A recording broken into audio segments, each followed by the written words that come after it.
We are headed to Dollar Tree to pick up supplies to do some of my favorite techniques. Check out these awesome DIYs. Thank you to Thrive Market for sponsoring today's video. My name is Courtney. Now let's get crafting.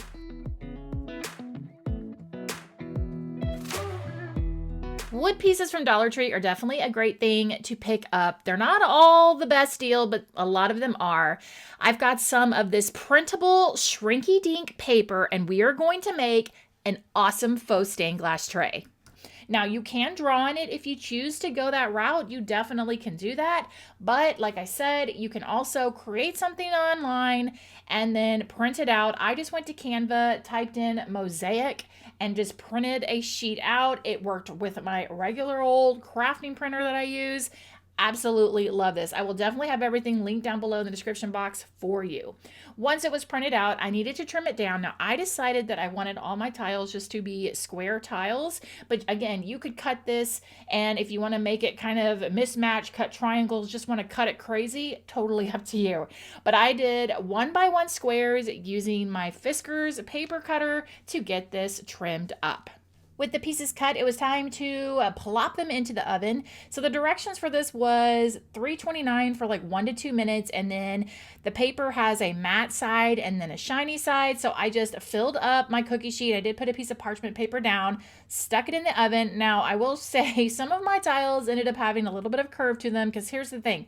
What will happen is it'll start to shrink and curve up, and then it'll flatten itself out. That's when you need to take it out. If you leave it a little too long, it's gonna start curving the other direction. So this is one of those things you definitely need to watch.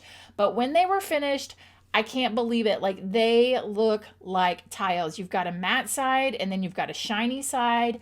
And I just can't even begin to think of all the possibilities. Think about reds and greens for Christmas time, making coasters and all the things. I cannot wait. I think it's going to be awesome. Making pumpkins for fall. Like, so fun to make some faux mosaic projects. Now it was time to paint this Dollar Tree tray, and all I did was paint the sides on the outside and the sides on the inside. I did not paint the base of the tray.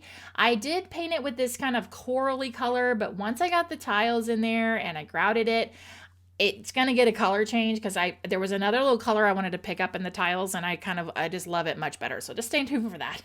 So I did paint this, and then I grabbed my tiles and kind of wanted to configure about how many tiles I would need. So for this tray, what I ended up using and baking was I had 2.5 sheets of the shrinky dinks that I cut to 1x1 squares.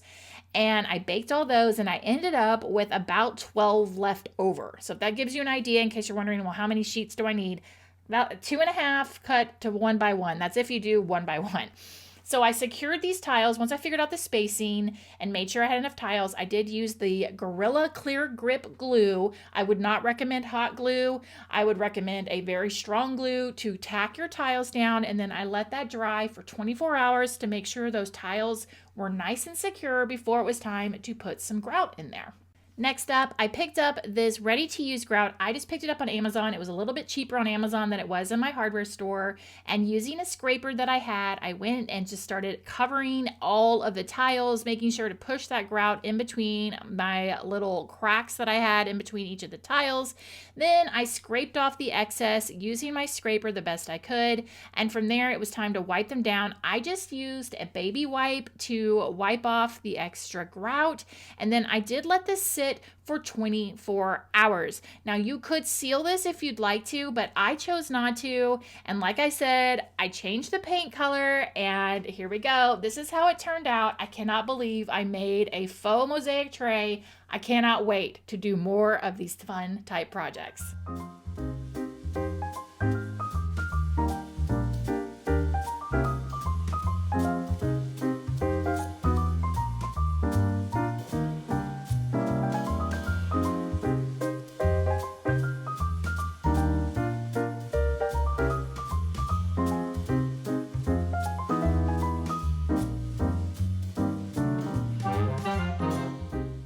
Now is the perfect time for me to tell you about today's sponsor, Thrive Market. So this sponsorship is special to me because since the beginning of March, I have been on a weight loss journey and I am down 25 pounds.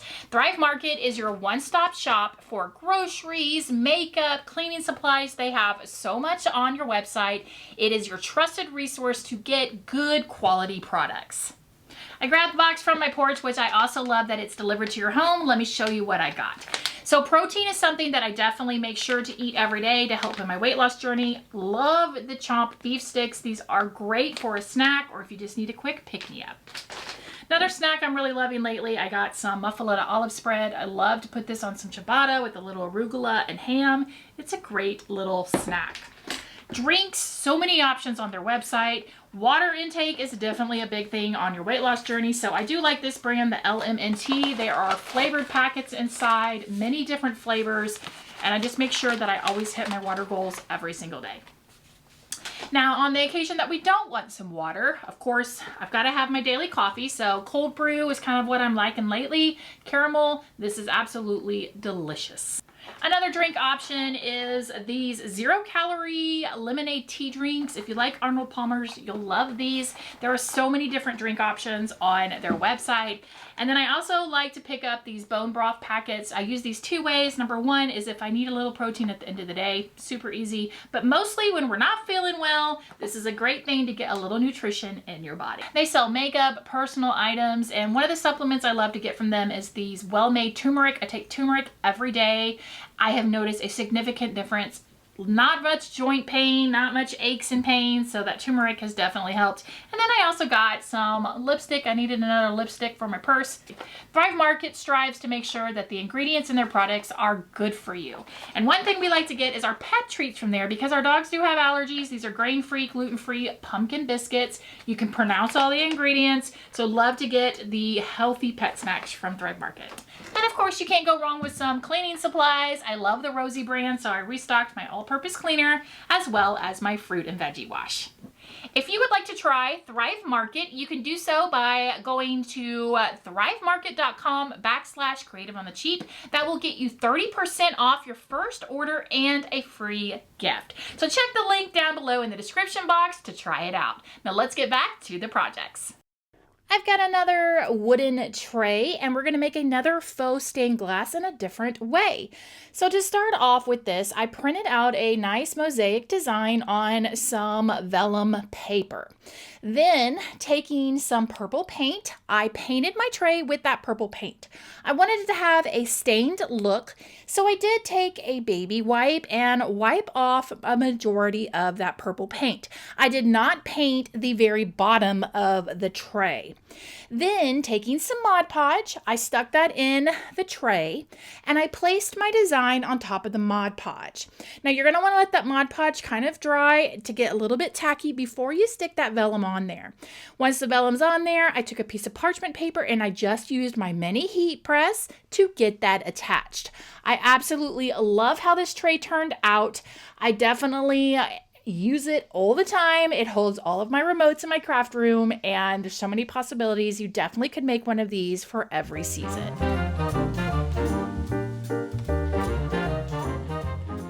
One of these beaded wreath forms from Dollar Tree for this next project. We're going to turn this into a cute floral wreath. I've got my glue pot there. Y'all ask me about that a lot. And if you work with florals, I'm telling you, it's a game changer. You just simply dip the florals in there and you're good to go. Now, the first thing I want to do is take some floral foam and I'm going to cut a half circle. And the reason I'm doing this is just to make attaching the florals a lot easier. Also, by doing this, if you want to change out the florals easily, you can do so. So taking the floral foam, I'm just going to kind of use that beaded wreath form as a way to measure my half circle, and then I'm going to go ahead and trim that down. Once I get it trimmed down, I'm simply going to use some wire and I'm just going to wrap around the floral foam and the bottom of the beaded wreath form until I get that piece of floral foam secured. Now it's time to start adding your flowers. So I just used my tin snips to trim them down. I did dip them in a little bit of glue just to get them extra secured into that floral foam. And I just continued adding this little bouquet that I had until I got that filled in. And then I had these little pink flowers that came from Hobby Lobby, and I used some of those in there. And then once it was completely looking how I wanted it to, at the very top, I just took some chiffon ribbon, tied a bow, and hot glued that to the very top. And now I've got myself a very shabby chic spring wreath.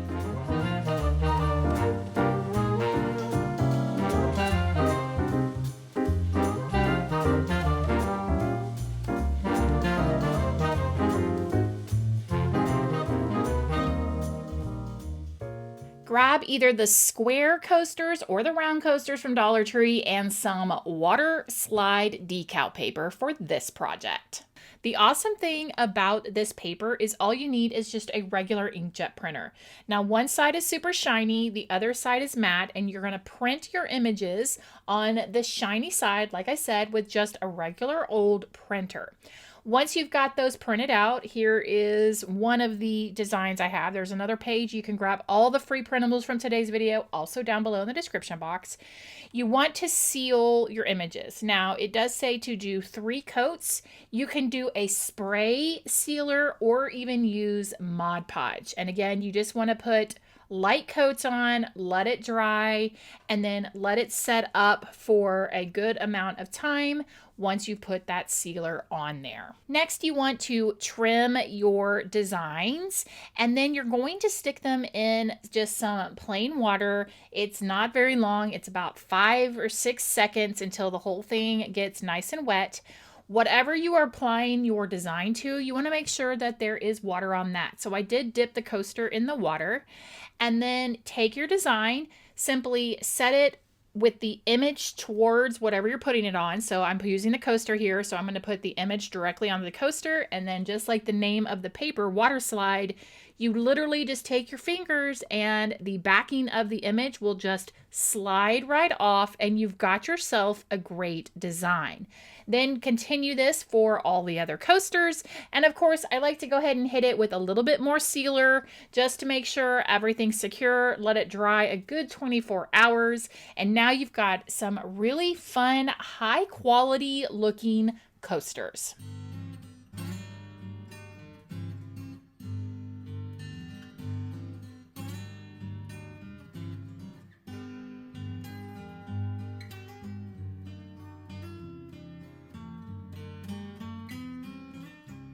Pick up some notebooks for this DIY. So I've got 3 Dollar Tree journals here. These came with little sticker sets, so I took those off.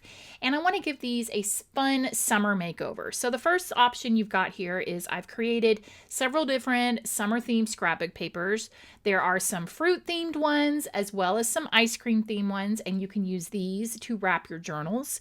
I am going to be using some fabric. All of this fabric came from Hobby Lobby, but the first thing I need to do is some of the fabric is a little see-through, so I am just taking a full page shipping label that I have that's white, and I am just covering these covers with that. Now, you certainly could paint your journal white if for some reason your fabric is a little see-through, but this was just an easy way to get these notebooks white. Once I trimmed off all the extra white shipping label around the notebook, I took my fabric and I cut pieces of it. I left about an inch all the way around the notebook so that I could wrap them pretty easily.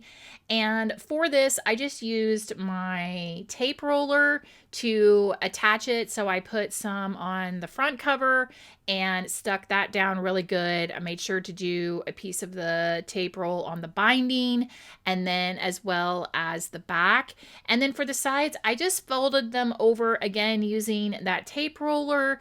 And I did do a little bit of hot glue to kind of secure the corners. And I just wrapped each of the books with the fabric using that method. Now I wanted to add a little bit of embellishment to each of these. So starting with the cherry wrapped notebook, I'm taking some red and white checkered ribbon that I had, and I am just going to use a little bit of hot glue and glue a strip of it in the middle of this journal and just glue it to the outside of it, and then tie a little bow and hot glue that down and call that one good.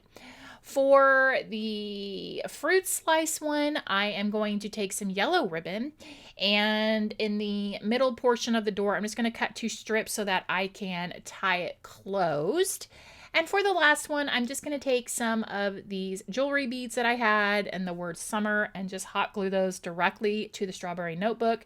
Now, you certainly could glue a ribbon inside of these so that you have a page marker. You could add that to it. But these are so cute. You can use these for summer fun, summer activities, bucket lists, summer recipes. It's a great little easy gift that you can pull together. Just a very fun, easy, customizable DIY.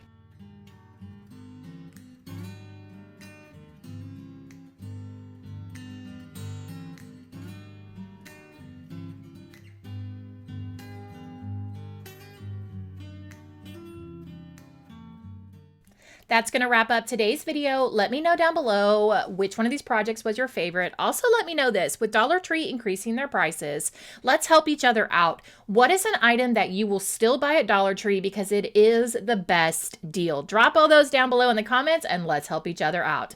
Don't forget to check out Thrive Market down below in the description box. Here are some more videos you might want to check out, and I'll see you in the next one. Bye!